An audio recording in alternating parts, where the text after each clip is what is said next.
I pledge allegiance to the flag of the United States of America and to the republic for which it stands, one nation, under God, indivisible, with liberty and justice for all.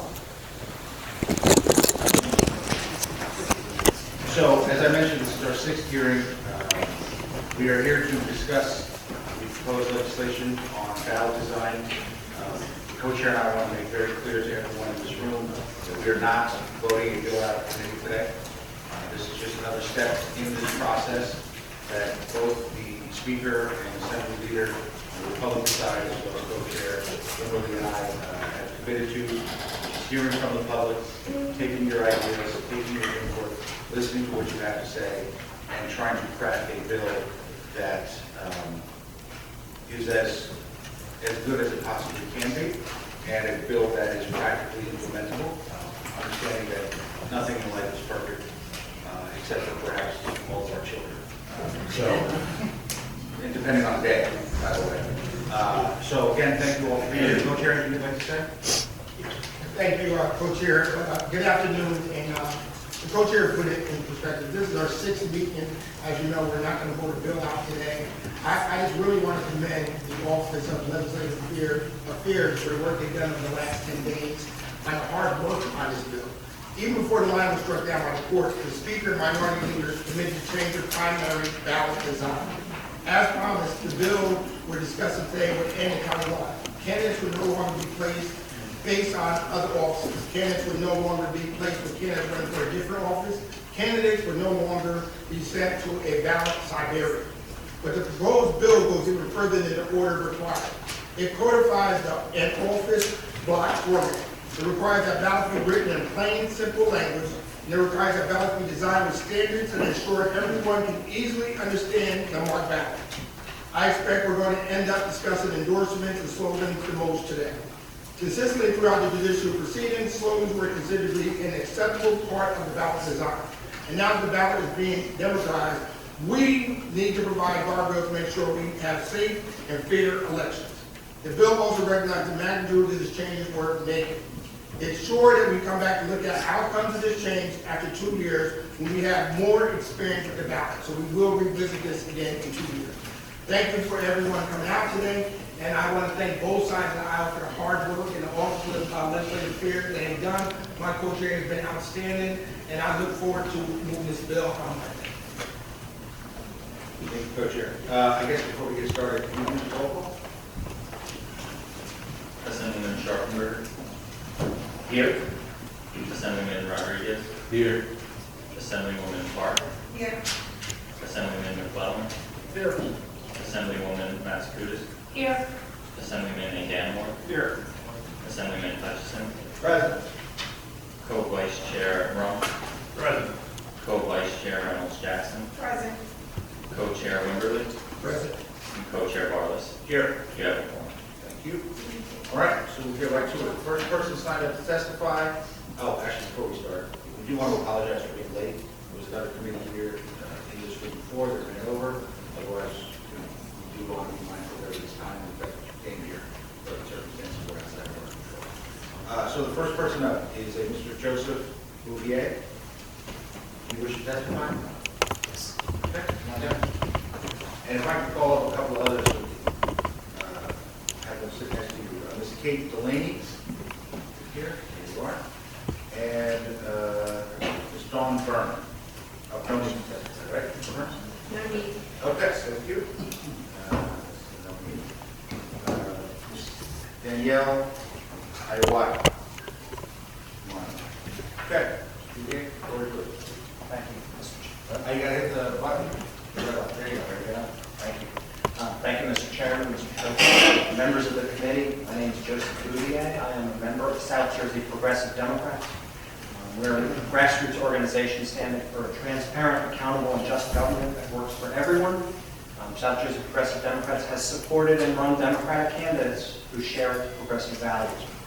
For years, we spoke out against the unfairness of the grid ballot format, so we're happy to hear that there is largely the judge's decision was struck down with grid format. And the consideration of the ballots now, there are some issues that I am opposed to the proposed law that has been announced.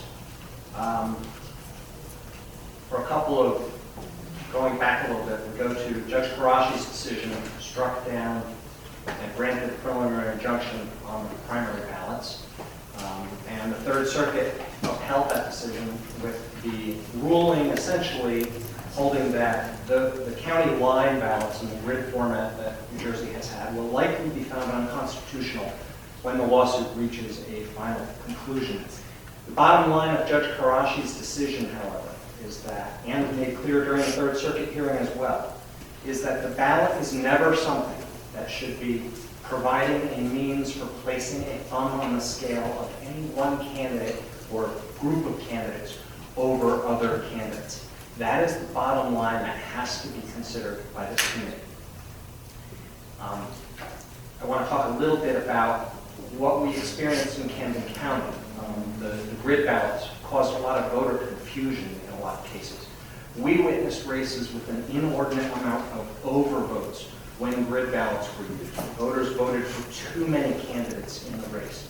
For instance, in the Camden County Democrats primary Board of County Commissioners race in 2023 with the grid ballot, there were 36,477 ballots cast and 3,607 overvotes.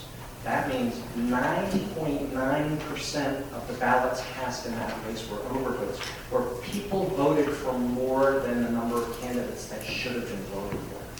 No reasonable person fills out their ballot with the intention of voting for too many candidates and having their ballot invalidated. To have nearly 10%, 9.9% to have overvotes means there was an awful lot of confusion in the format of the ballot. So I hope that this committee is not considering in any way, at any point in time after the present hearing, to be going back to grid ballots. We see other abuses of power in Camden County with regard to the ballot format for primaries. Running for a party's county committee, a majority of municipalities set up an all or none ballot choice with one bubble to build it. I need you to keep it on the bill. I need you to keep your remarks limited to the bill that we're discussing. Right? So, all right. Okay, so I think that when you're looking at the ballot, there are issues that make the ballot prime for abuse by the county clerk. So there should be some standardization among throughout the state. For primary election ballots to be truly fair, we really should be doing what most states do. Use office block ballots with candidate order rotated by voting precinct.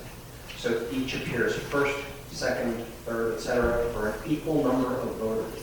Otherwise, the candidates that are listed first always have a huge advantage. And no slogans. A political party, or even two political parties agreeing, should not be able to dictate the format of the ballot itself, which is a government document that belongs to the people, not the parties. The ballot belongs to the voters. It should not include anything but offices and names of candidates. The ballot is not a means to convey information to voters. It is a means for voters to indicate who they prefer for office. It's up to the voters to do their homework and learn about the candidates and where they stand on the issues. And if voters want to know who the parties have endorsed, they can look that information up. It's readily accessible. The party endorsement should nowhere, in no way, be placed on the ballot itself. That is an important document that must be kept neutral. Thank you for your time accepting my comments. Thank you, sir. Delaney? Good afternoon, committee members. Thank you for the opportunity to speak to you today. My name is Kate Delaney. I'm the president of South Jersey Progressive Democrats. Since we were founded in 2017, we have been active across the southern counties, especially in Camden County. We are involved in issue advocacy, democracy work, and for the past 7 years, we have participated in primaries in Camden County. And there are really 3 things that I would like to stress about our organization, and I'll tell you in a second why it's important to know all 3. So the first is that we are progressive, we are left-leaning in our politics. politics. Second, we are anti-machine politics. And thirdly, we are Democrats. We are all three. Certainly there are organizations that are maybe the first two, anti-machine politics and pro-progressive policies. There are groups like the Green Party, DSA, right, and we work with these groups. They do great work, but we are Democrats, and we are members of the Democratic Party and are active in the Democratic Party. So it's really important for us and for me today to raise one very specific concern I have about the current wording of the legislation, which I think would really take aim at our organization and who we are and the work we want to do. So this is 3C in the bill that is currently being proposed. Notes, no slogan or endorsement shall include and refer to the name of any political party unless the written consent of the respective county political committee of such political party has been filed with the petition for nomination by candidates or candidates. So in essence, this would make the slogan that we have been using since 2017, have been running on in the ballot, no longer an option for us. Again, we run as South Jersey Progressive Democrats. As worded here, we would need to have the approval of the folks that we run against, the Camden County Democrats, and see if they would let us run under the slogan that we not only run under, but again, that we organize under, that we do democracy work, voter registration, citizen education, and a variety of important issue work. So this would basically take away our ability to run as the organization that we have been for many years now.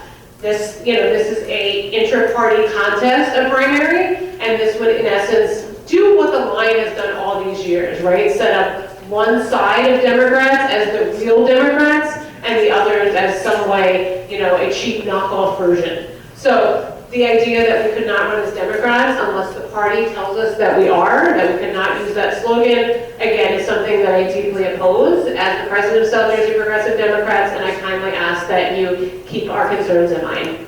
Thank you. Thank you, Ms. Delaney. So I hear exactly what you're saying, Yes. and the co-chair and I have spoken about this particular issue, and this is a language issue that we have to get worked out. That's why we're not voting this bill out today, right? First of all, if you're running in a Democratic primary, obviously you're Democrat. If you're running in a Republican primary, you're obviously Republican. The intent here is to preserve those who maintain certain names, right? I'm assuming yours is incorporated or what have you, somehow, some way. And also to ensure that folks that may be nefarious in intent don't try to portray themselves as something that they are not. So you are 100%, we hear what you're saying, totally understand where you're coming from, and that's why today it's not a finished product, right? But yes, we understand exactly what you're saying. And we're totally here. Okay, thank you so much. My pleasure. Ms. Aguilar, did I get that right, Tom? Yes, that's right. Thank you, Assemblyman Beverly Charles, on the committee for holding this hearing. My name is Danielle Aguilar. I'm the Director of Coalition Organizing at AUPI New Jersey. We are the state's largest Pan-Asian advocacy organization. We're a nonprofit 501c3. And through our nonpartisan civic engagement work, we seek to address our underrepresentation at all levels of the democratic participation, from the voting booth to these very halls of power. We're here today to express some concerns with this legislation, which would actually defy what many advocates and voters have called for, which is a fair and clear ballot, and would run afoul of the federal ruling in the Kimby-Hammer case. We believe the proposed legislation would confuse voters and be a disservice to rebuilding trust in New Jersey's democracy and institutions. Asian Americans represent 11% of New Jersey's population and are the fastest growing racial group in the state. 30% of Asian Americans identify as limited English proficiency, and about 82% speak a language other than English at home. So these unnecessarily complex, non-intuitive ballots make it really difficult and confusing to understand which candidates are competing for the same office, or even how many a voter should select. And they're very daunting for new voters who fear that a mistake could either invalidate their ballot or even incur a penalty. Additionally, limited English proficient voters and first-time voters often will bring their sister with them who might be a young child who's fluent in English, but these ballots would be very difficult for them to understand. In particular, we're deeply concerned about the provisions in this bill around fracking or associations. In our experience with our communities, fracking candidates presents significant challenges to voters to choose their voter of choice. As we illustrated in our amicus brief in the Kimby-Hammer case, At a recent nonpartisan election, there were 3 candidates running for 2 seats at large. Candidates A and B were running mates, so they were associated together, while candidate C, who happens to be an Asian American woman, was not. We heard several stories from voters who were confused. They thought that by voting for one of the associated candidates, it automatically cast the ballot for the other one, so they were ultimately only voting for one person. Or they didn't think that they could vote apart from that, so they didn't think they could vote for candidate A or C. They thought that they had to vote for those 2 together. And this not only unfairly advantaged the running mates, but it also made it a confusing experience for voters and also forces candidates to associate themselves with others to receive that advantage on the ballot. And no other state allows candidates running for any elected positions for which voters may select more than one candidate to bracket together in any way on the primary ballot. So we're the only ones that do this, right? The use of bracketing, like other tools of voter persuasion, like the line, hurt candidates of color who are more likely to not be associated or supported by the party apparatus. And as we discussed in our amicus brief, this has historically suppressed candidates of color and other marginalized groups, which has led to a lack of diversity among our elected officials. So we're here today to ask you, a diverse group of dedicated legislators who have been trusted by voters to promote and safeguard an inclusive, multiracial democracy, to commit to upholding a simple office block design that does not unfairly advantage any candidate over another. And I'd like to close by observing that many Asian Americans have come to this country to escape oppressive regimes or parties that are controlled by one-party systems. So when they enter a voting booth in New Jersey, we need to ensure that they see a ballot that instills confidence in America's commitment to true democracy, fairness, and accessibility, and that reflects the democracy that exists throughout our state. Thank you. Thank you. We will call the next batch of speakers. Ms. Carolyn Rush. Any questions? I'm sorry, I apologize. So I just want to have you in the minority for 20-something years. Anybody have any questions for Councilman? Sorry, please, address the discrepancy. No, come back to the stage. We need more of these co-chair things. Thank you for your testimony. Mr. Bodier, I think you made it clear that you do not think that the ballot should have any slogans. That is my opinion, yes. That's my position. Ms. Delaney, I'm unsure. Do you believe that the ballot should or should not have slogans? I would also agree with Joe that removing slogans would be a cleaner ballot, but my concern I addressed was specifically the language that is in the bill right now. Okay, thank you. Thank you, Senator. Anyone else? Okay, now, thank you. Next up, Ms. Carolyn Rush. Ms. Jessie Burns. Jessie Burns went to go testify in the Another across the please, hall. come She'll back. come back. Okay. Eric Meltzer. Thank you. And Al Patel.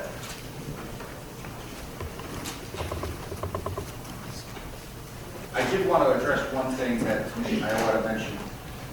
You were referring to, I believe, school board races with the brackets, right? And so we've seen that in some school board races and nonpartisan races, and that's why that type of feature is not permitted in a primary ballot for a partisan election this year, as much as it's not now. So. All right. Ms. Rush, good to see you here in Coastal Atlantic City. Thank you. Yep, you're good. Okay.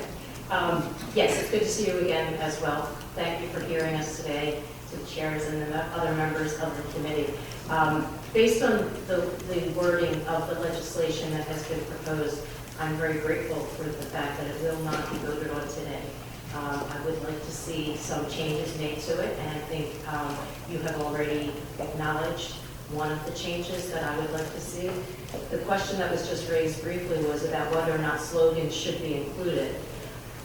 I would be okay as well if slogans were removed, but if they are included, I think the only limitation is that they be 6 words, that they not be exactly the same as one that is incorporated by another entity, and you might want to put language in about, profanities, or, you never know what you might get if you let people come up with whatever they want. Well, okay. But anyway, I agree with what Kate Delaney was saying earlier about the fact that the word Democrat, if you're going to allow the endorsed candidate, the candidate that's endorsed by the county machinery to use the word Democrat, then everybody else should be allowed to use it.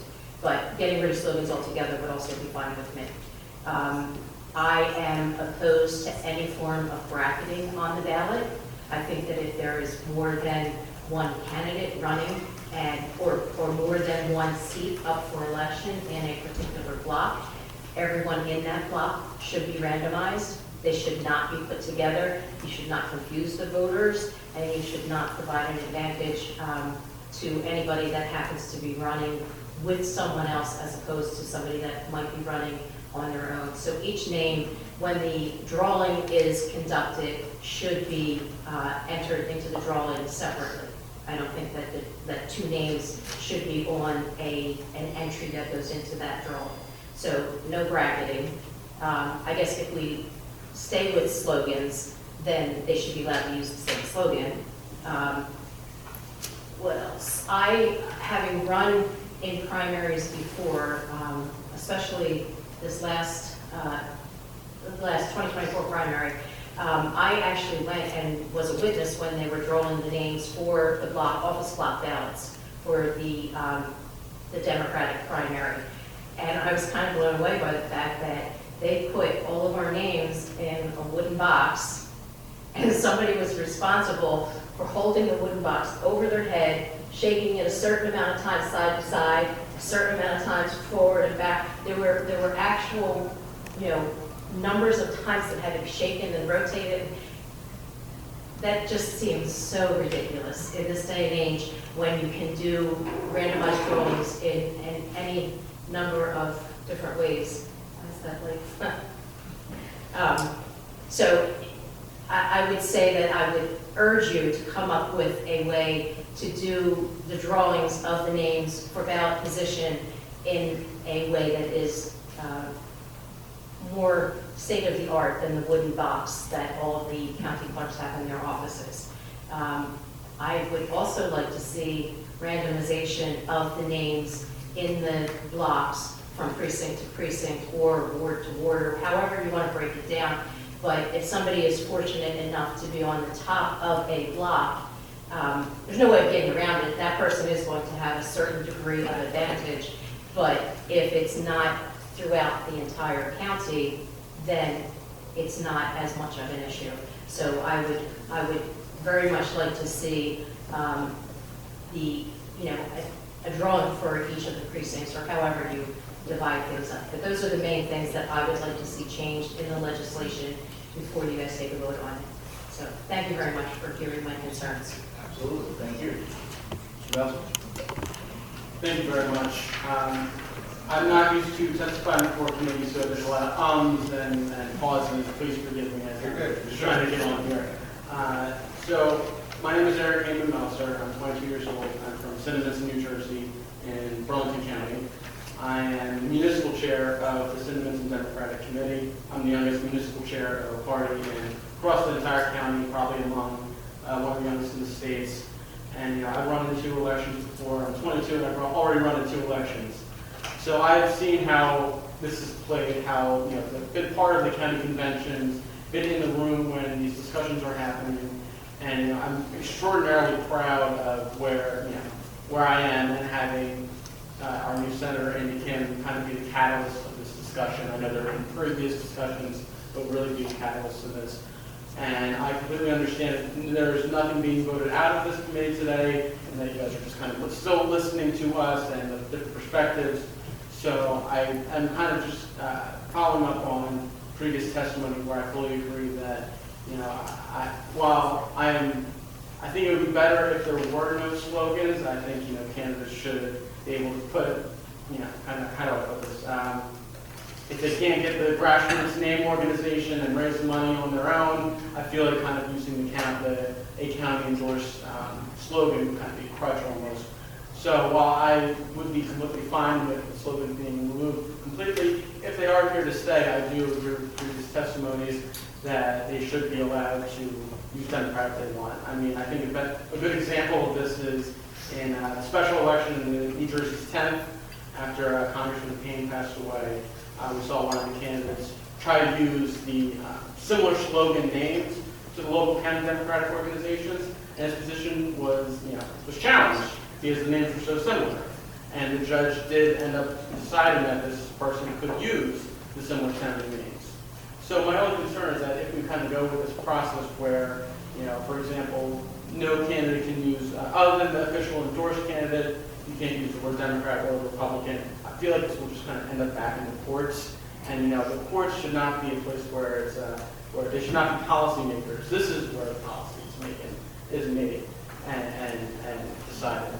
So I kind of wrap up, and I know I'm kind of rambling here. So again, I apologize. I do think that every candidate should be able to use the word Democrat. They should be able to use the word Republican, and I do fully agree as well with the kind of randomized order and position. Thank you very much. Thank you, Mr. Johnson. By the way, 22, you get over to I just want to commend you at 22 for standing here. You did not ramble, and you pointed to your points, and I look forward to seeing you in elected office real soon. Just don't move to the 35th district. By the way, this whole thing about courts not legislative, what party are you? We'll talk to that. Yeah. We got a coin, right? Mr. Patel, back from Japan. Yes. I appreciate you all waiting for me to return from vacation. Thank you. Chairman Wimberly, Chairman Barlas, and members of the committee, thank you for having me. My name is Pendleton Tallon. I'm the Law and Policy Director at the New Jersey Institute for Social Justice. The Institute works to build and strengthen an inclusive multiracial democracy by advocating for reforms that make voting and democracy more accessible. By now, we all know the impact that New Jersey's primary design has had on New Jersey voters. For years, the county line has suppressed voter turnout by fueling voter disillusionment and distrust in the integrity of New Jersey's democratic process. Seeing uncompetitive primary races and the lack of meaningful choices, voters, especially Black and other voters of color, have come to believe that election results in New Jersey are a foregone conclusion. Among these voters, New Jersey has earned a reputation as a state where party insiders, elected officials, and power players, not the voters, pick our representatives for us. This legislation comes at a crucial time when many voters feel uncertain about the future of our democracy. We can no longer allow bad ballot design to disenchant voters and suppress their vote and their voice.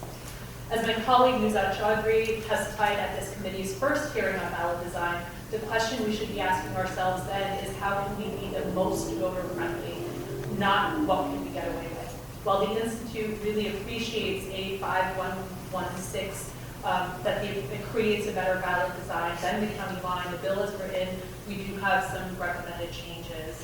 New Jersey voters deserve a ballot that is clean and simple, without embellishment or workarounds to create unconscious bias. This bill does respect that principle in multiple ways, and we do want to acknowledge that. It follows the court order to create office block design. It explicitly eliminates physical spaces between candidate names, the design phenomenon, colloquially referred to as ballot Siberia, and explicitly prohibits what used to be ballot position placement by pivot point candidates. We also appreciate that despite discussions of adding such indicators, the bill does not allow for a designation for incumbency or physical bracketing. We think those are all good things that are in this ballot design. We do want to acknowledge that. However, there are significant, these are all significant improvements on the county line, and we appreciate the committee for listening to the feedback provided by the public over the course of the last month and a half or so, and recognizing the reality of Judge Qureshi's order. That being said, there are certain provisions that the Institute opposes, and we strongly urge the committee to reconsider as we move forward and begin voting on this potentially next week. First, as we've consistently stated in both our amicus briefs in the Conforti cases and here in our previous testimony, any new ballot design should not allow for any grouping or association on the ballot. Experts in those cases have presented significant evidence on the negative impact that grouping has on voter choice. So New Jersey's new primary ballot design should aim to be neutral, which includes not grouping any candidates together. That includes not grouping candidates who have filed a joint petition, joint candidates who have received the same endorsement, who will be identifiable as voters by their matching slogans next to their name. There's no reason to go further than that, doing so even on a smaller scale violates principles of ballot neutrality. Second, we strongly recommend modernization of the ballot drawing system with automated and randomized draw.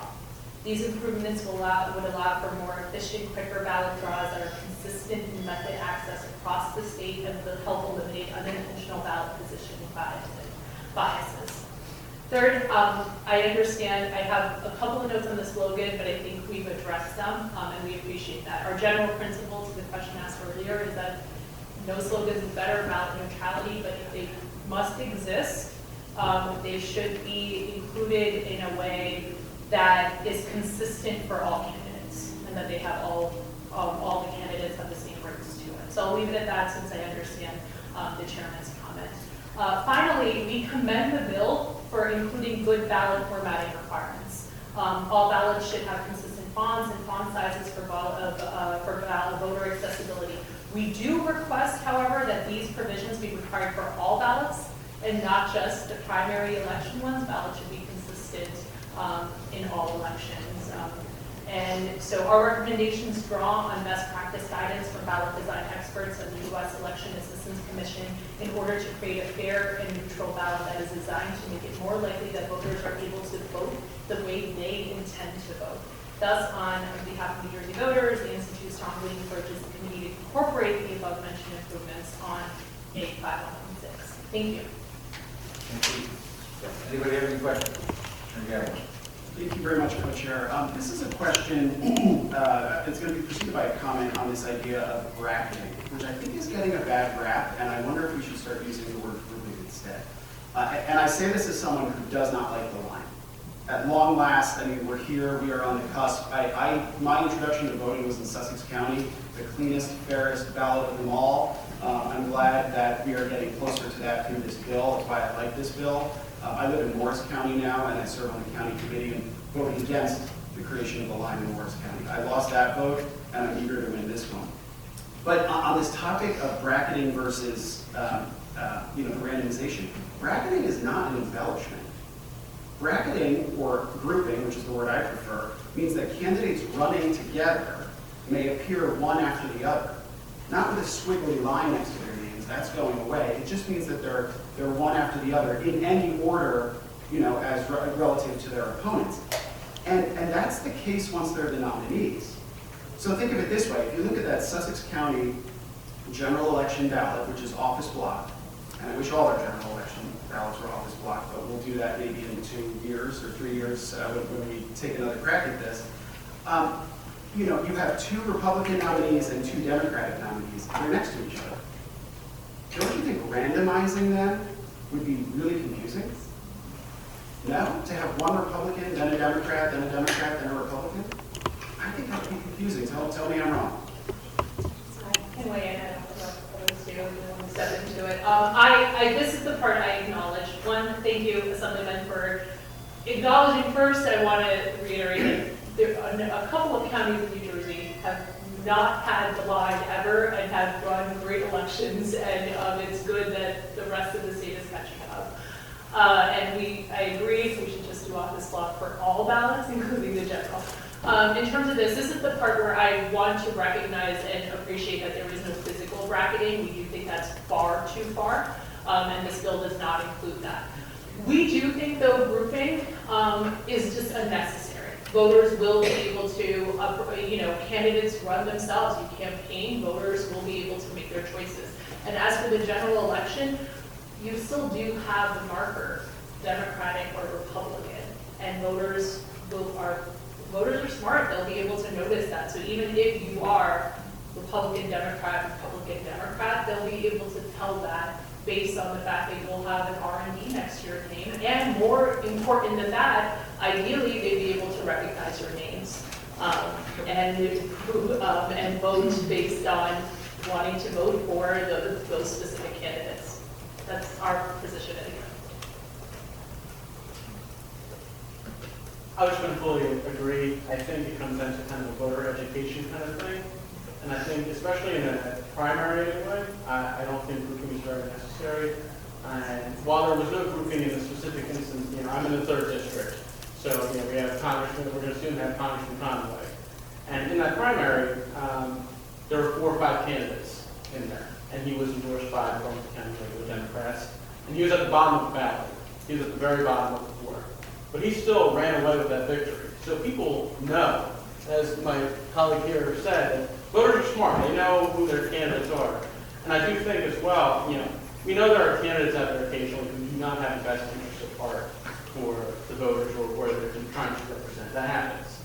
And my concern is when they're bracketing or grouping together, that I think that can put, it's easier for them to get elected there, for example, at the top. And that's just my position, very subjective. That's just my take.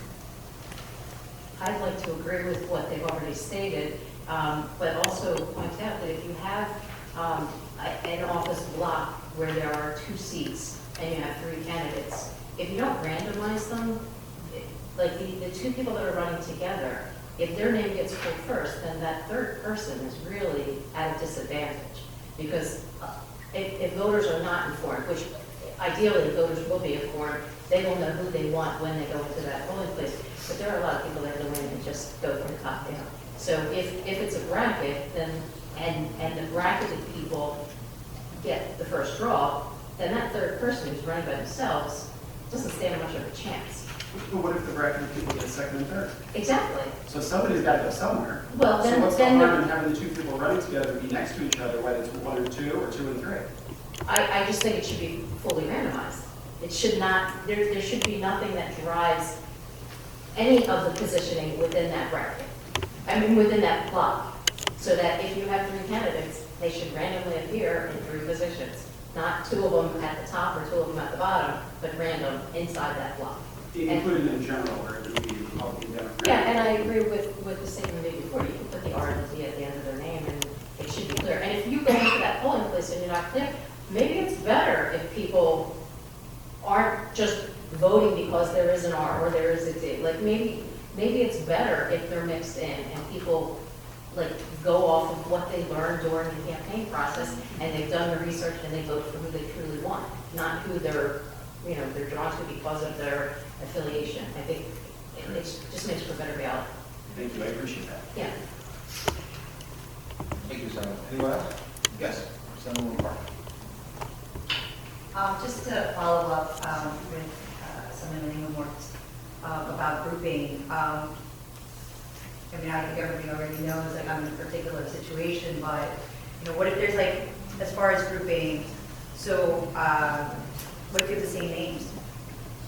How would you then, and obviously we're running with running mates as well, right? And we're knocking on doors, this is my running mate, I'm introducing all of, whoever I'm introducing my running mate to. And if we have the same name, do you not feel that just having it a randomized order might be confusing also to the voter?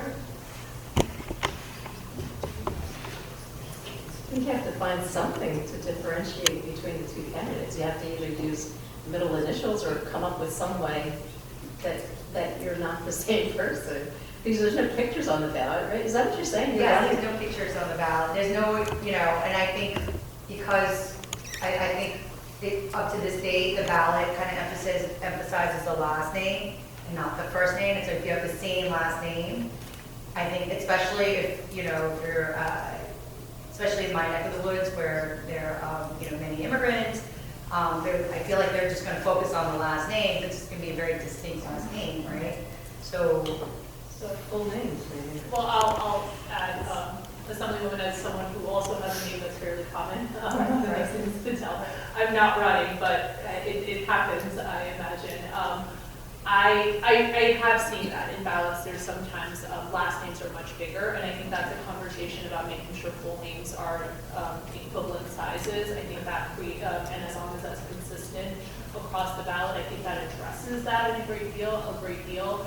And you can tell the difference between a male candidate or a female candidate if the first names are included, middle initials, things like that. Ideally, I understand that there's always distinctions to that, but sometimes people use nicknames, things like that, but it has happened, not just in New Jersey, across the country, where people have similar names and run, and it is something folks do try to campaign and figure out, but I think there are ways to do that with just making sure it's consistent, and full names can help with that.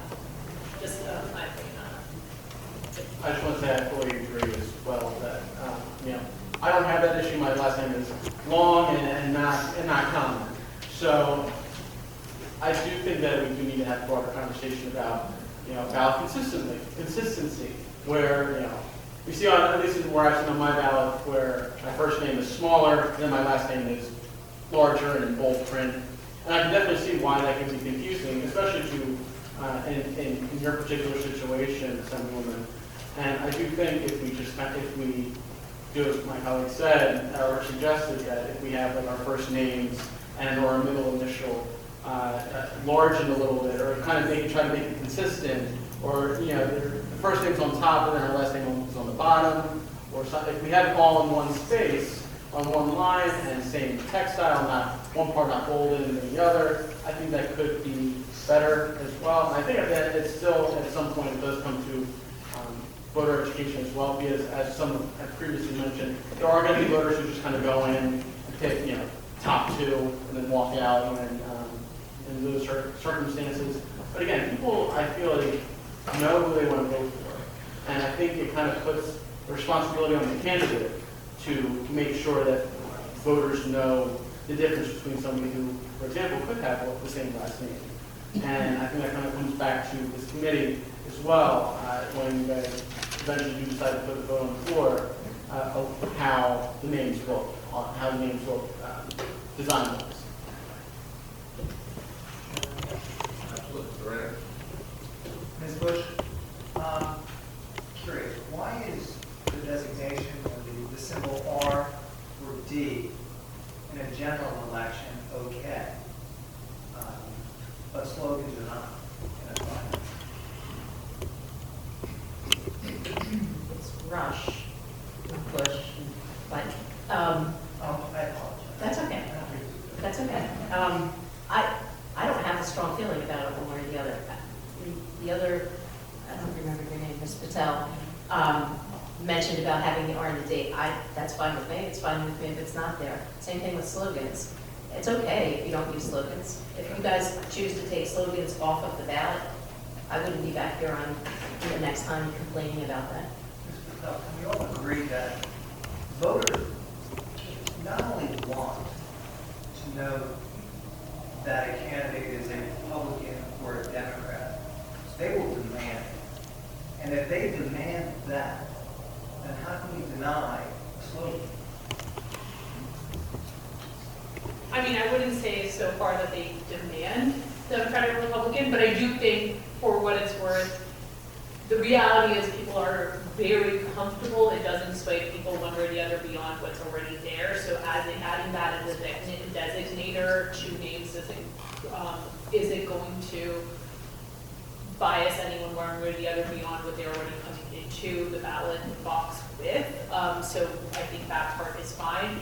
I don't know, for example, I would go as far as to say they would demand a slogan. Our position on slogans has been, we think that you shouldn't have them, they're not necessary, but if you are going to include them, fair enough in terms of, as long as they're consistent in terms of across the board for all the candidates.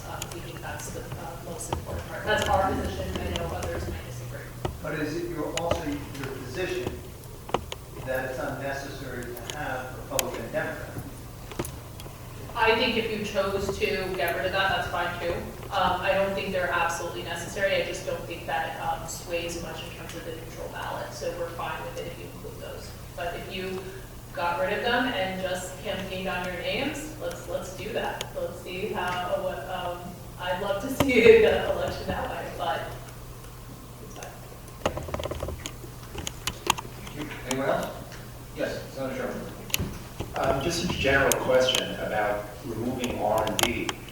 Do you feel that would not cause confusion for the voters by removing R and D from the ballot? Are you talking about for the general or the primary? Well, I guess wherever it now appears and it would be removed, you don't think that would cause confusion for the voters? So in terms of the, I'll start. In terms of the primary, which I understand this bill is generally about just the primary ballot, no, because at least the way we are in New Jersey with our semi-closed, you're voting, if you're voting in the Democratic ballot, you have already chosen, all the candidates are running are already Democrats. If you're voting in the Republican ballot, all the candidates are Republicans, and I think voters know that when they're participating in the primary. So I do not think any designation is necessary. They know by virtue of which ballot they've chosen to vote in. As for the general, and as I want to just make sure, clarify that this bill does not actually go into the general election ballot. But were we to talk about that, as I said, we're fine with using those as designations because we think that voters go in with it doesn't sway people one way or the other because people are just so aware of these terms. They're ubiquitous now across the board versus other things that people aren't as familiar with. But were you to get rid of them, I think we come down to we're going to vote on everyone's names. And I think that there's something to be said about having elections based on that, and people, voters will, look all of you up, Google all of you and look at your websites, and there's something to be said about voting based on those, the policies you're running on. So it would be up to the voters, all of the voters, to research certain things, such as party affiliation. Yes. If you chose to get rid of those designations, which we are not actively advocating for, I want to be clear, but were you to, we wouldn't oppose that if you were to get rid of them. Thank you. Thank you. Anyone else? No? All right. Thank you to this panel. Next up, we're going to have Ms. Jessica Burns in the back, Mr. Jim Lazare, and Peter Jensen.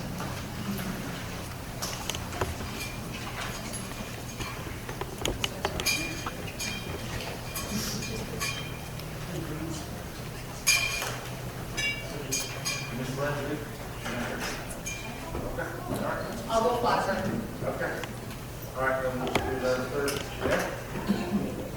Okay, we'll go to the third, next person up. Ms. Maura Collins. You here? You will. Oh, there you go. All right.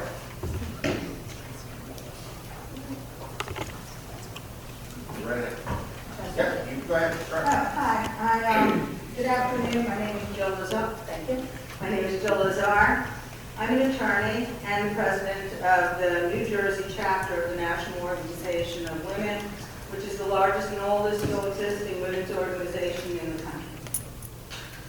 So I want to thank all of you for being here today to speak.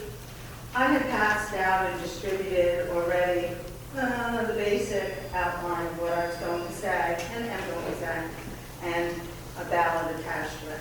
But I'd like to start by addressing some of the concerns I've heard. And as to your concern, Assemblyman, I agree that on a general election ballot, if that were the issue of this, it's not right now, but it's an interesting question. And I agree with you that I think that there should be a designation of Democrats and Republicans on a general election ballot. For the reasons you stated, actually, to a large extent. And the other Assemblyman over here as to grouping and bracketing, I disagree that it's important to have grouping and bracketing. Because in fact, even though I think it's important to have the designations, I think it's also important to recognize that there are cases, and not so few, where people will vote for a Democrat that they may know or really like, and will vote for a Republican. It does happen, but I believe that they should be aware of it. So I want to address that first of all. And thank you for those questions to the other group. So, we are at a very pivotal time in New Jersey election history. And I want to note that all of you in this room and the committee have an opportunity to make a real difference in our state now. Many of the concerns that you've heard raised by a lot of the people here, you've already heard, because there are many, many hearings that we've already had. So I don't want to harp on all of it as much as to make a request, urging almost, that by drafting a bill in keeping with the federal district court's decision, designing a fair ballot, I think everyone in this room recognizes that it's a fair ballot that may, for some of us, for some of you, if not all of you, could be working against your own self-interest.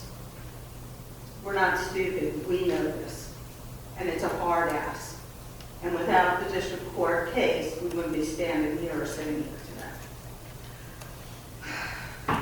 So I want to say that even though there's a perception that it could be against your own self-interest, that perception, accurate or not, in the end, just really doesn't matter.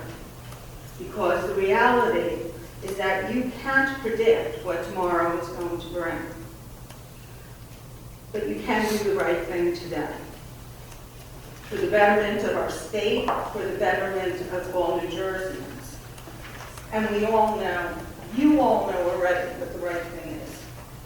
It's to design a ballot that is clear and unobstructed, a ballot, I'm going to reiterate a little bit, a ballot with candidates running for the same office in one block, their names organized in a block, by random selection, that I think you're hearing a general consensus should be computerized, a computerized randomization.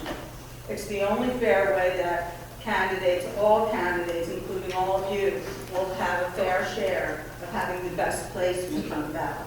Excuse me one second.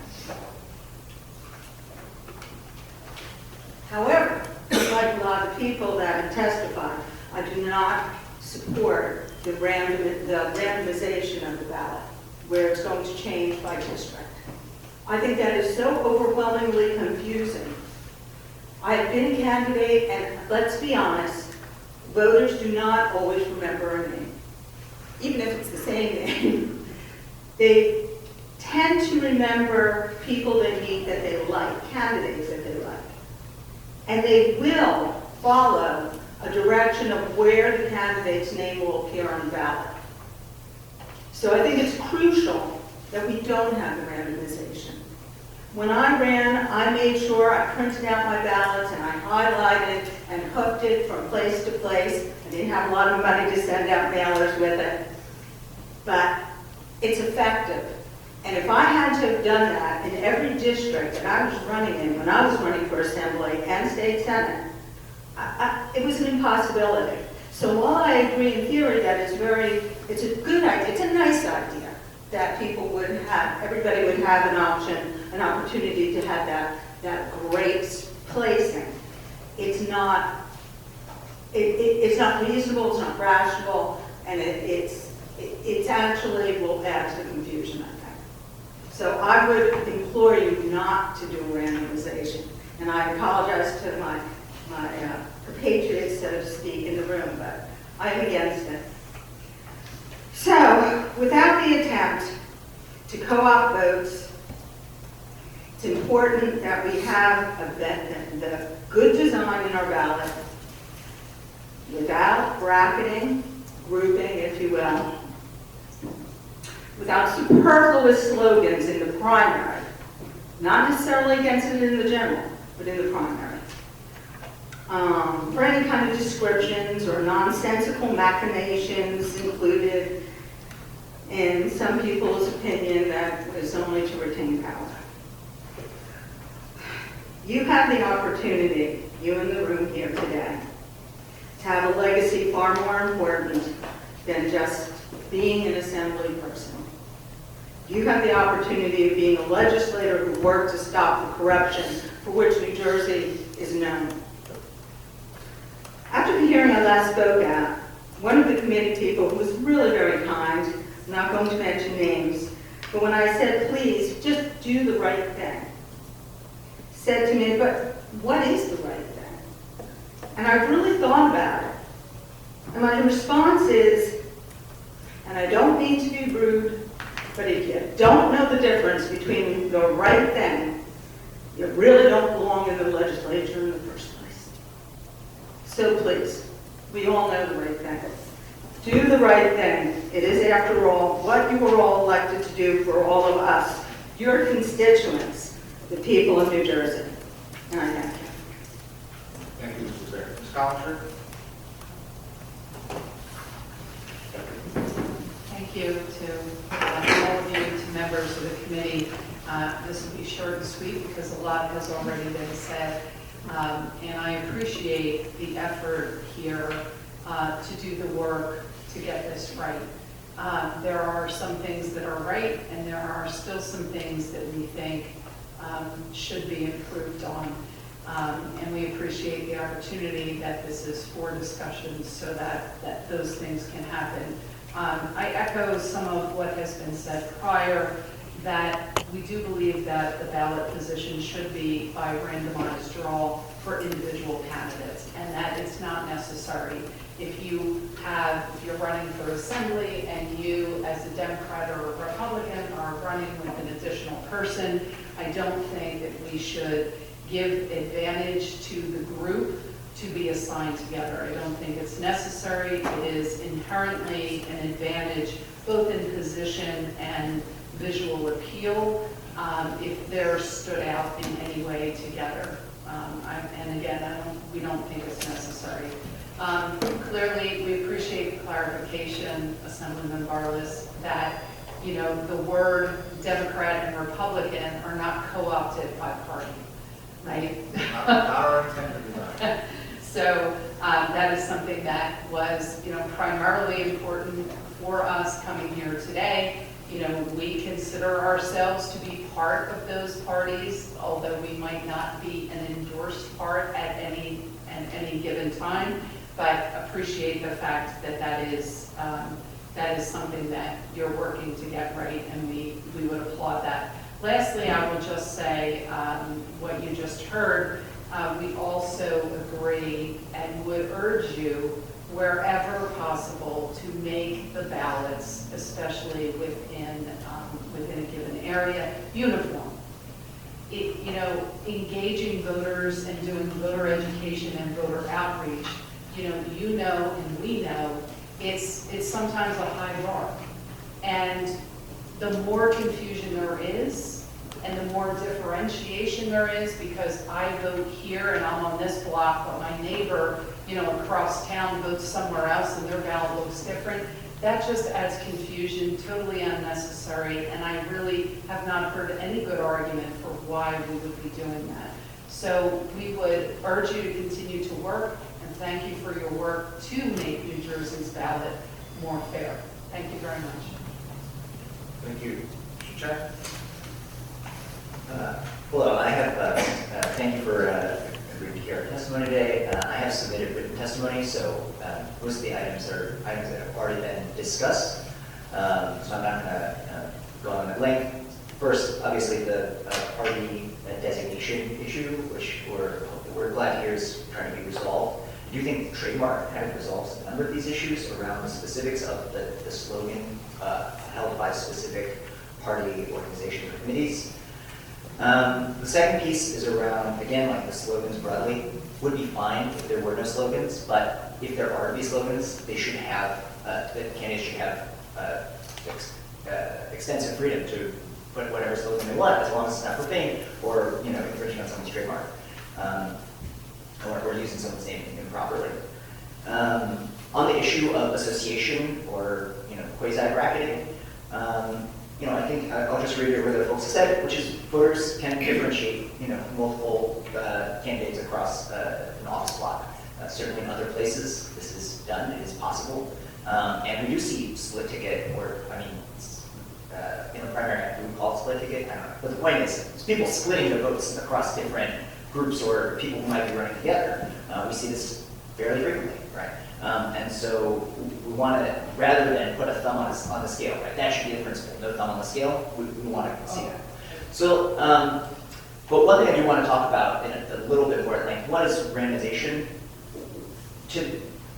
Whether or not that randomization rotation goes to a precinct level, I think we can say that holding the box over your head and shaking it is not the most efficient way to do this. And certainly the legislation, the proposed bill talks about the efficiency of elections administration. It's great, I've seen it, you know, like I get it.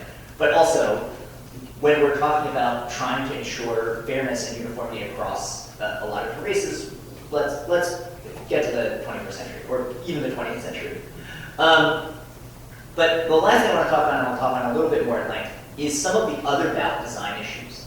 It's great to see some ballot design principles enshrined in the legislation, 12-point font, using lowercase letters, but I think there needs to be a little bit more, you know, from our sort of think tank, nonpartisan think tank perspective, on testing the ballot to make sure that folks do understand it and that these changes are being understood by voters. Rather than waiting until 2 elections from now, when reports have been issued about how this went, we should be thinking about testing the ballots in advance. You know, the Center for Civic Design recommends ballot testing, and particularly for voters who are, you know, don't speak English as their first language, voters who have visual impairment, voters who may be older, voters who may be younger.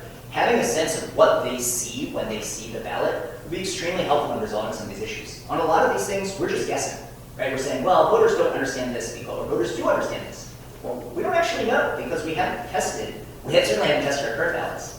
And there should be some procedure for trying to make sure that we can test some of these ballot principles and make sure that, and again, particularly for populations who we know have difficulties with the existing ballot, we should try to make sure that they're included in some sort of testing for primary ballots before they go to print.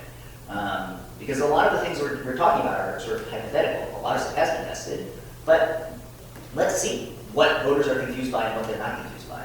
Because as we've seen in the past, there's plenty of bad ballot design that doesn't have to do with bias, that just has to do with, you know, groups like the infamous butterfly ballot in the 2000 election in Florida, right? Where people didn't vote for the person they thought they were voting for.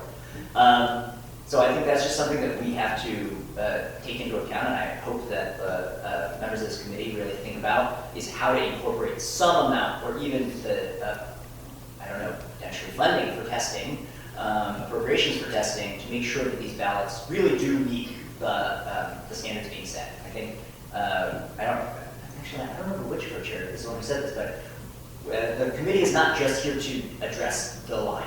It is to try to fix New Jersey primary ballots and make them the best that they can be. And I think testing is going to be an important part of that, especially for folks who are lower information voters, folks who may not have a high school diploma, folks who may have lower literacy, folks who may have visual impairments or not speak English as their first language.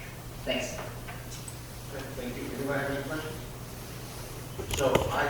So a couple things. Number one, Mr. Chairman, the reason we did the 2-year look back is because you have in 25 a statewide election, and in 26 you also have a statewide election.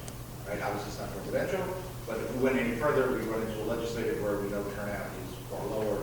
So at least the next 2 upcoming give us a pretty good sample size in terms of participation. Right? And the other thing I would say, the question I have is, because we've heard this a lot, is this grouping puts a thumb on the scale.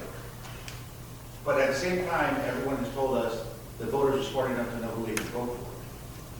So which one is it? So because you're pushing 2 buttons, or bubbling in the case of Essex, 2 circles.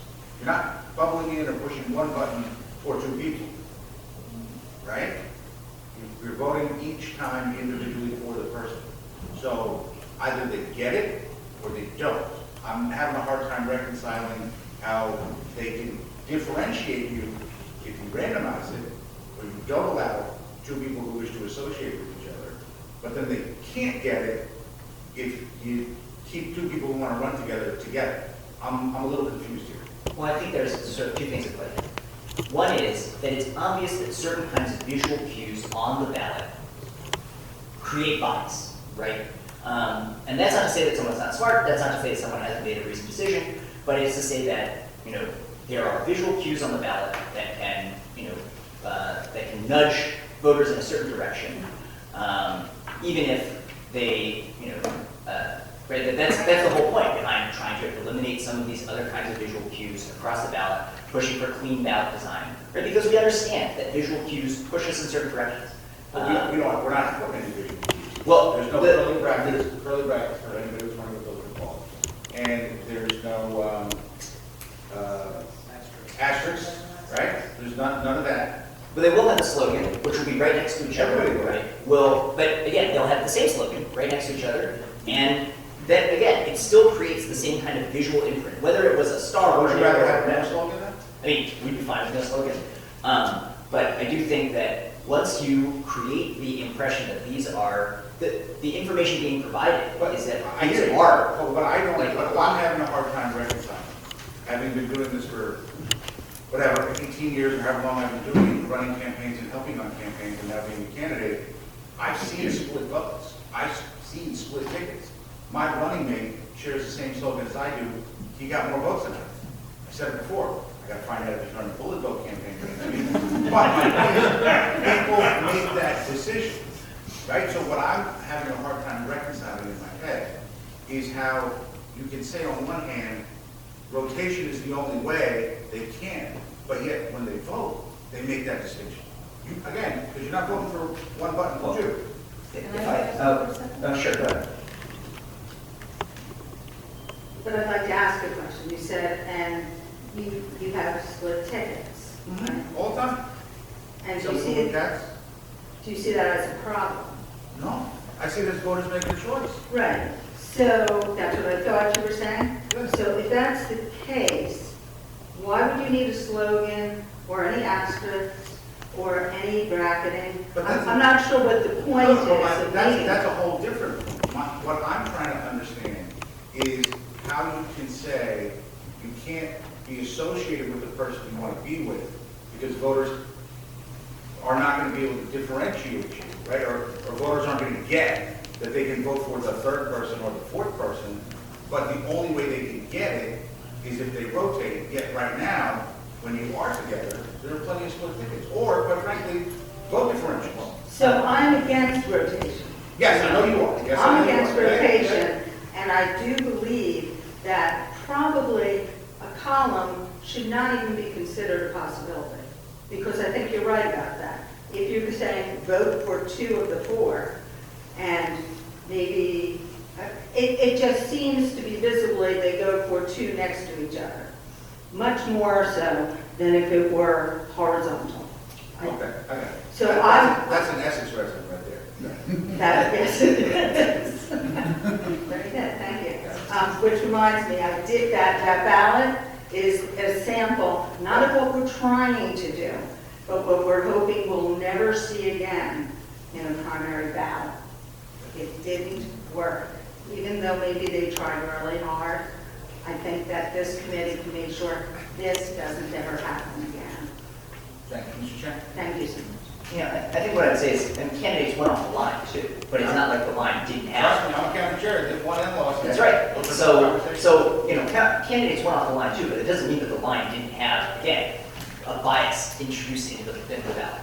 And our position is that there should be as little bias or additional, like the ballot should be as clean as possible and provide the minimum of information necessary for a voter to make their choice. Because the introduction of even the small amount of visual information, which again, granted, that small amount of visual information, the 2 candidates next to each other with the same slogan, is less than it would be if you had stars and arrows pointing in the direction, right? Like, there's obviously a spectrum here.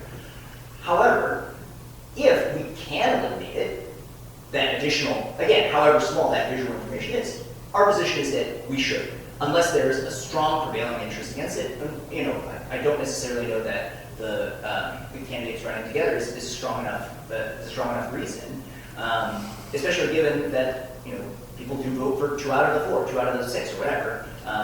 They're not voting for a joint ticket necessarily, but that's not how the election is structured, right? So I think that would be our position, which is just because occasionally there are phenomena where the voters override whatever that visual cue is, it doesn't mean that the cue isn't still providing a nudge, even if it's a small one. Okay, anyone else?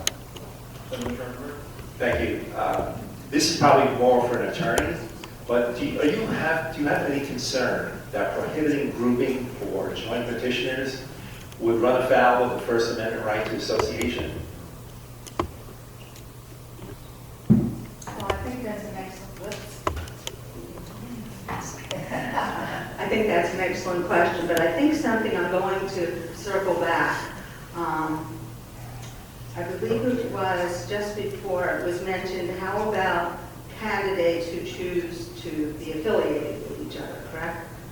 And I think it should go, it shouldn't be a matter of who the candidate wants to affiliate with. That really doesn't seem something that is so important. It should be who the voters want to vote for. So I don't see it as a First Amendment constitutional right to bracket. Right, I'm not arguing whether it's right or wrong. Will it run afoul of the right to association for those two candidates, or however many choose to associate? If it was challenged. Okay, without having prepared the constitutional argument right now, to be fair, I think that it is an argument, but I think that it is an argument that we do not have to subscribe to, because in effect, it is undermining the franchisement. It's disenfranchising voters, and it works towards the aim of elections in being fair to the voters, more than the candidates. Even though I care about the candidates, we're here really because we care about the voters having a fair ballot. But it's an excellent question, and it's something worthwhile looking into, and I believe that the attorneys who filed the brief that was at the center of this whole court case from which this arose, I believe that they addressed it. And I would have to go back and actually see what their argument was, and I apologize that I don't have that much of it. Okay, because the impact it will or won't have is almost besides the point. Do they have the right to associate by grouping or not under the Constitution? I think that's the question I'm trying to. Association really has to do with association of people in assembling. It doesn't have to do with associating on ballot. Okay. Thank you. Thank you. Anyone else? No? Thank you to this panel. Ms. Jessie Burns, are you here? I am. There she is. Third time's a charm. Ms. Antoinette Biles and Ms. Veronica Akazuwa.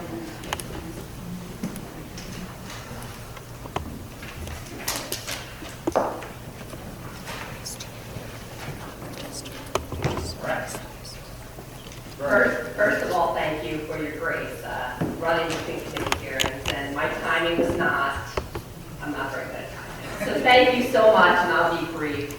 So my name is Jessie Burns. I'm the Executive Director of the League of Women Voters of New Jersey.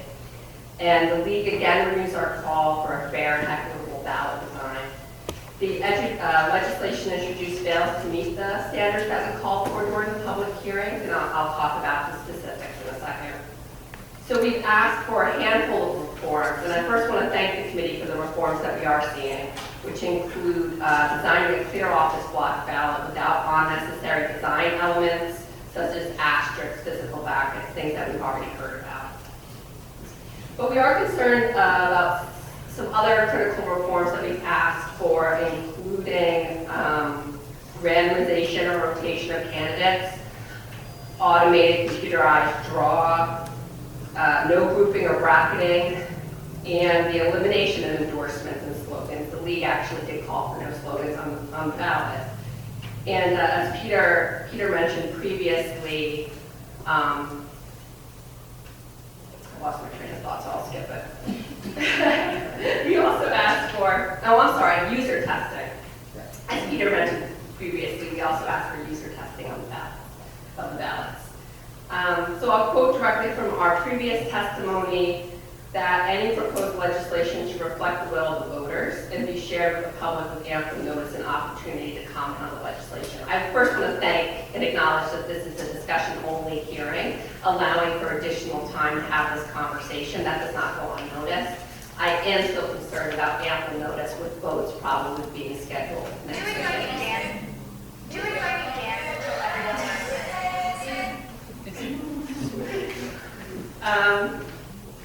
So I'll wrap up. We oppose the legislation. There's a couple of things in here that we do appreciate the committee for listening to the public, and I ask that you consider additional amendments. Thank you.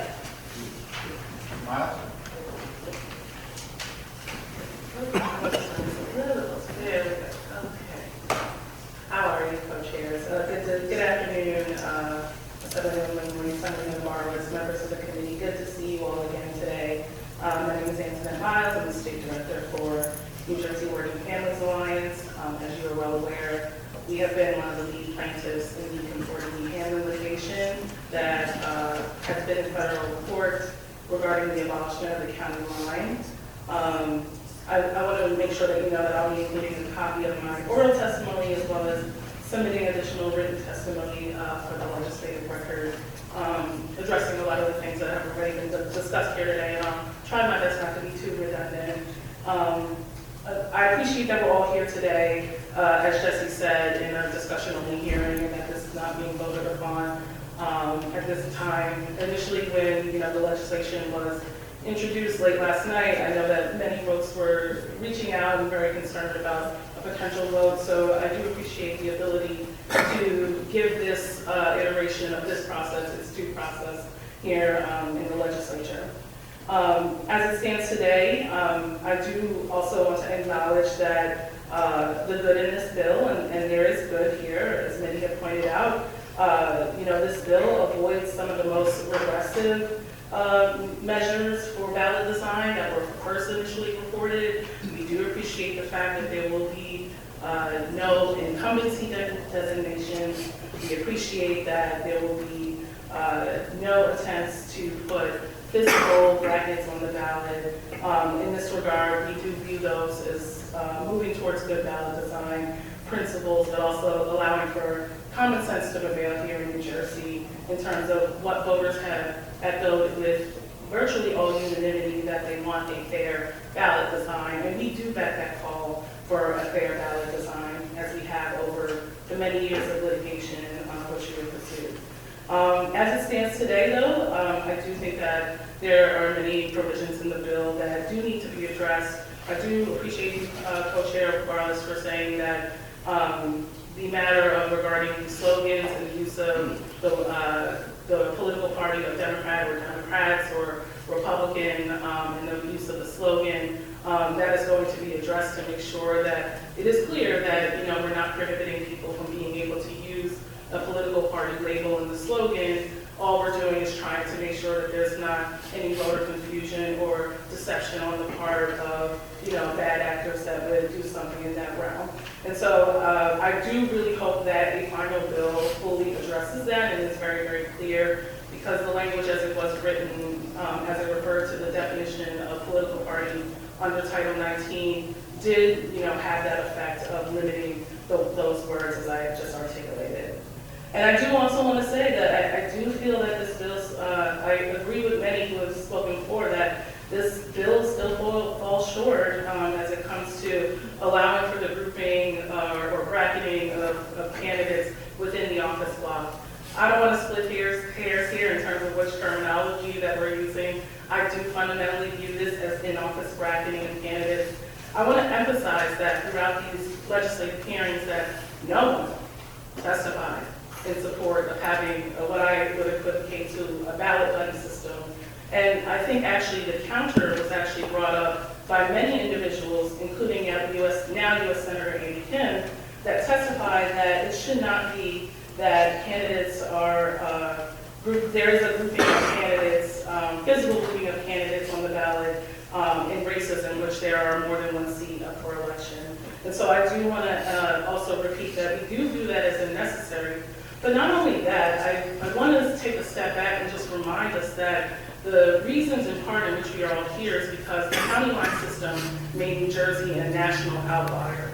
And so this attempt to do in-office bracketing, as you have all called for me, I do believe would make New Jersey a national outlier, and many people have testified to the fact that New Jersey is not the only state that has multi-member districts.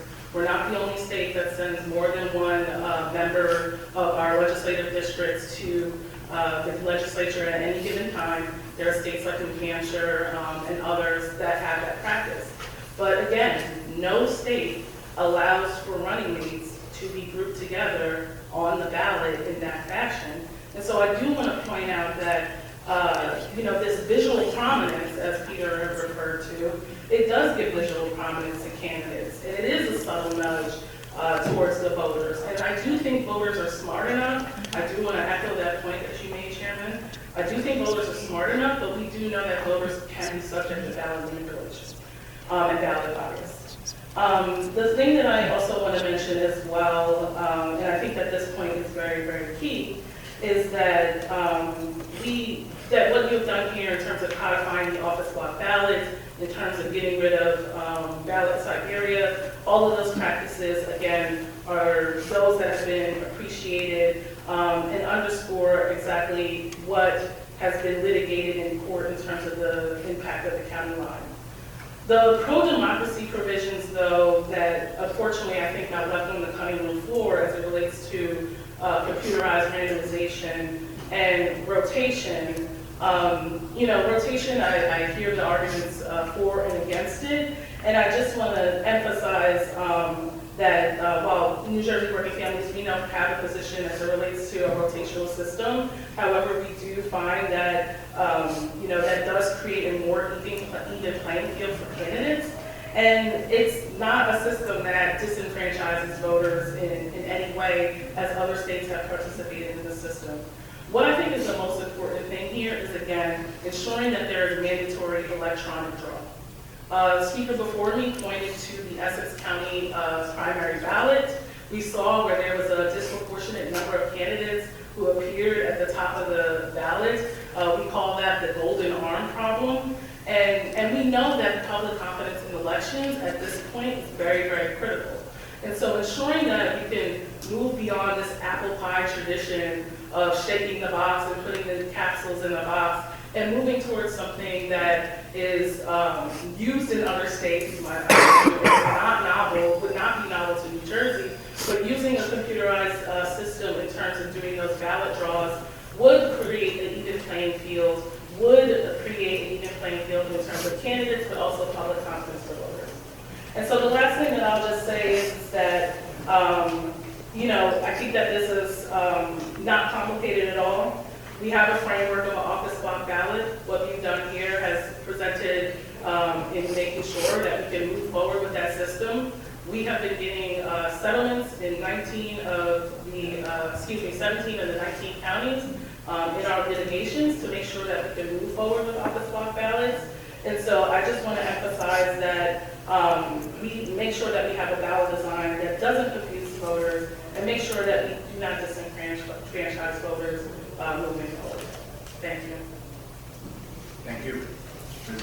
Akazua, did I get that right? Akezua. Akezua, Yes. I apologize. Please. Good afternoon, co-chairs and members of the committee. My name is Veronica Akezua. You got to push the button. Oh, thank you. It's my first time here, and it's obvious. My name is Veronica Akezua, and I'm the policy and campaign lead for Voter Choice New Jersey, which is a nonpartisan grassroots organization advocating for fair and representative elections in New Jersey. We are also advocating for the adoption of ranked choice voting for all elections in the state. Prior to my role at Voter Choice New Jersey, I was the Director of Data and Policy at the New Jersey State Office of Innovation for 2 years. This is my first time speaking at a bill committee hearing, so please be patient with me. And thank you for the opportunity to speak today. I would like to commend the committee for including the office block ballot design in the bill. It is a significant step toward addressing the inequities created by the current grid ballot structure. Additionally, the office block design is compatible with the ranked ballot, which we hope to see in the future.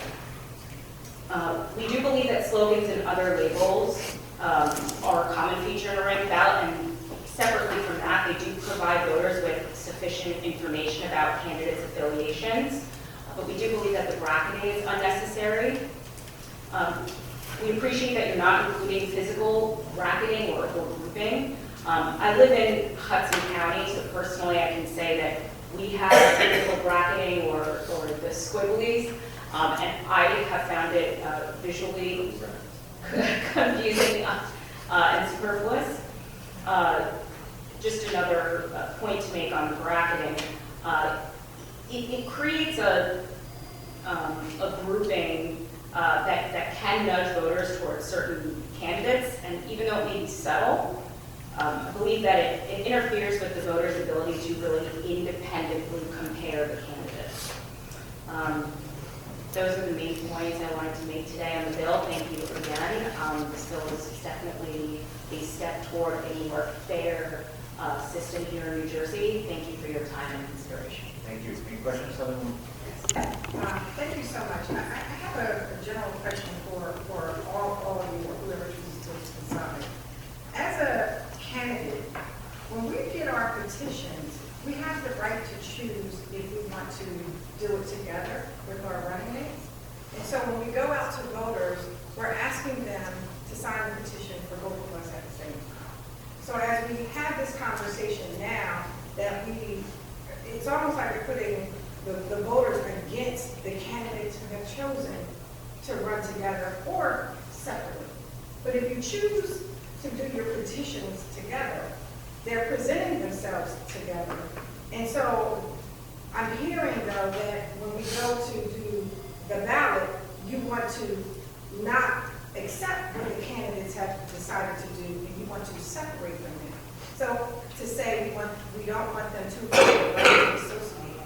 And I think I'm trying to figure out why is that fair when they have, from the very beginning, said, I want to run with Assemblyman Wimberly. And now we're designing this guy and we're saying no. I feel like now you're saying that the candidate can't do that. And I don't know if that's fair. Thank you, Assemblywoman Jackson. I'm very happy to discuss that. So I do think there is a distinction between what happens during the joint petition, sort of signature gathering phase of it, getting ready to get on the ballot versus what actually does get produced onto a ballot. And so I do think it is fair to say to the voter that, outside of the ballot, that this is my running mate, this is who I'm running with.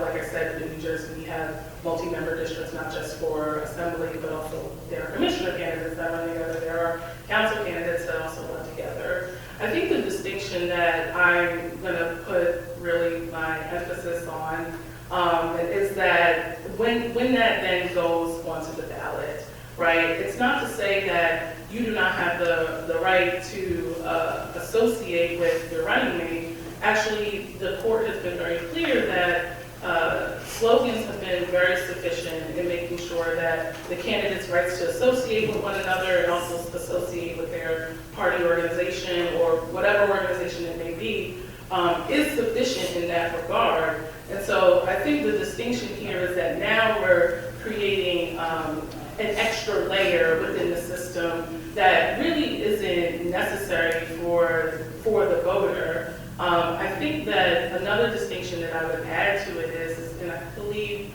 Assemblyman Scharfenberg was trying to get to this question, is like, and I want to be very, very clear, I'm not an election lawyer, I'm not a constitutional lawyer, I'm a rights to association, et cetera. But again, I want to emphasize this point in that New Jersey is unique, and even in the fact that we do have the slogans. There are states that have similar provisions in terms of being able to put bios, being able to put other measures on the ballot to show who you are, what you represent, and what organization, even your occupation at some point.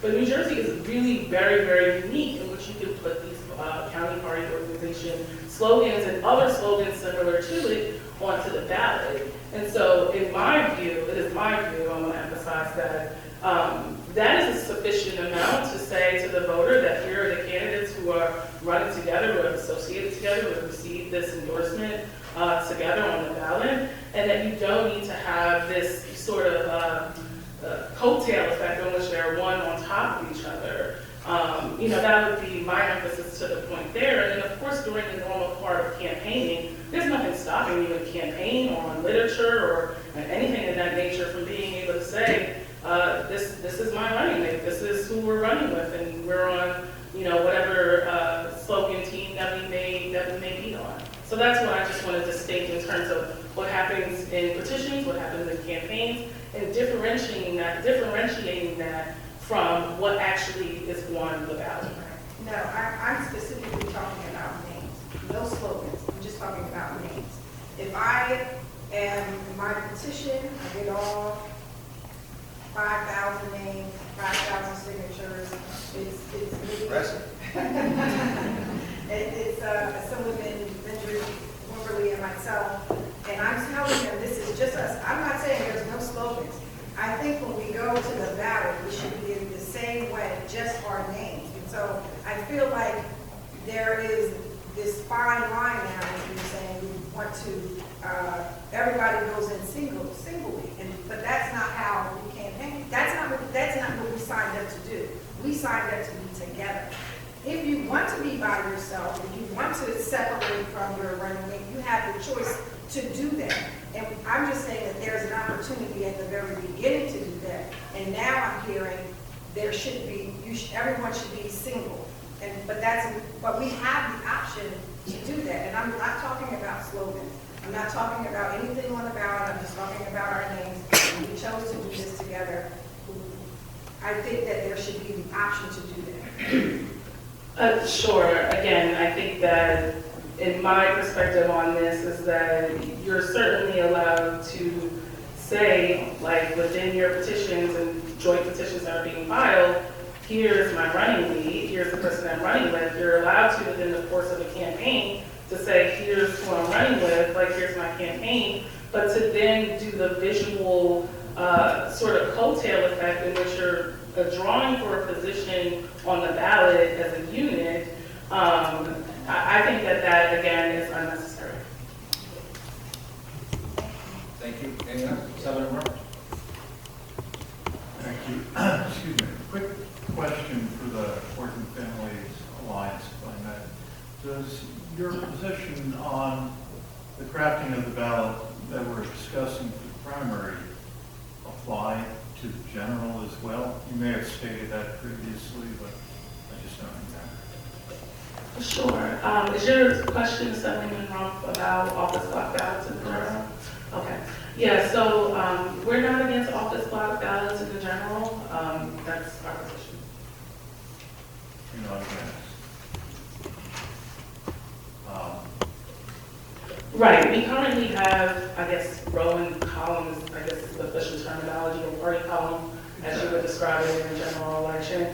Yeah, so that is our current system, the general. I believe I said this before and you guys gave me a hard time about it. We never litigated over the general election ballot, right? Because a lot of the records that, and research that has been done has been on the unconstitutional nature of the primary ballot. And so our position has always been firmly of what should happen in primary elections, but we are not against office block ballots in general.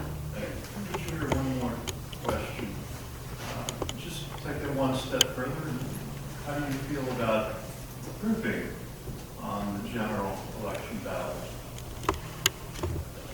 So if you're referring to the practice of bracketing for, let's just say, what we just had in the general election, like president going on down to council level. Is that fair, what you're describing when you say grouping?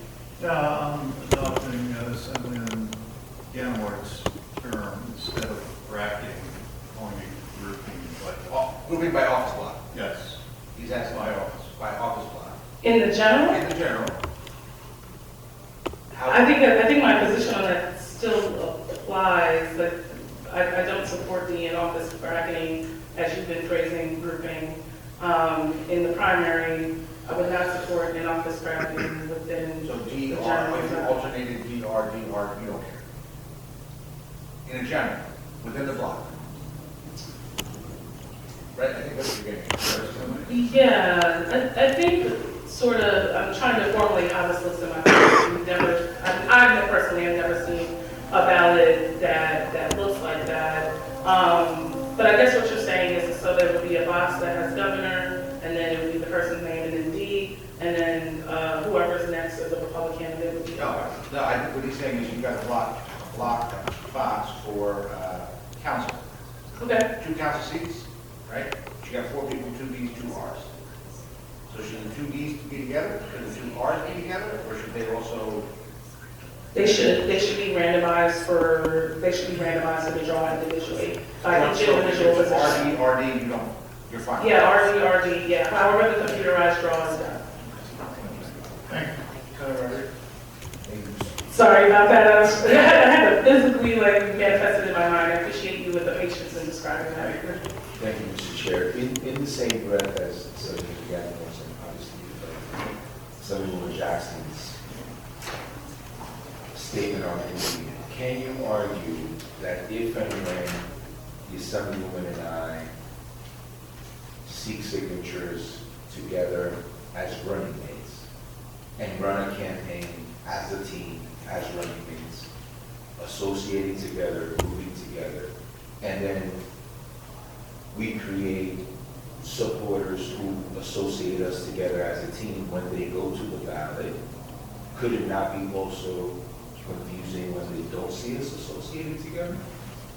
Because if you can argue, Gabriel and Carmen have been working very hard at their campaign together. When I go vote for them, because that's what I want to vote for, I go in and I don't see them together. You can argue that that can be confusing. Because I thought they were running together, and now they are not. So, in the name of removing confusion as much as we can in this process, that also can cause a confusing perspective of the voter. And I'm not bringing that up. Other people have said, so what happens when I go look for you both, or the team when I go vote, and I don't see you together? Can I assume they disbanded? That could be confusing too. So I needed to bring that up because it has been asked to me. And that was a great perspective because a lot of people want a team. And there's nothing wrong with that, I think, in America. So it's also something that we need to consider. Campaigns, much in part, are team efforts, which I think is a beautiful part of America. When that voter goes into, or at the table, or however they vote, and they don't see that team together, who they are supporting, it could cause a confusion. So, 2 sides. Thank you, Mr. Chairman. Thank you. Anybody else? Any questions? No. Thank you all very much for coming down today. I did want to address one thing. We talked about computerized drawing. There's one thing to note here, that right now, there's no mechanism by which you can select a vendor to do that. Right? I believe the way our election process works, Secretary of State's office has to go through their screening process.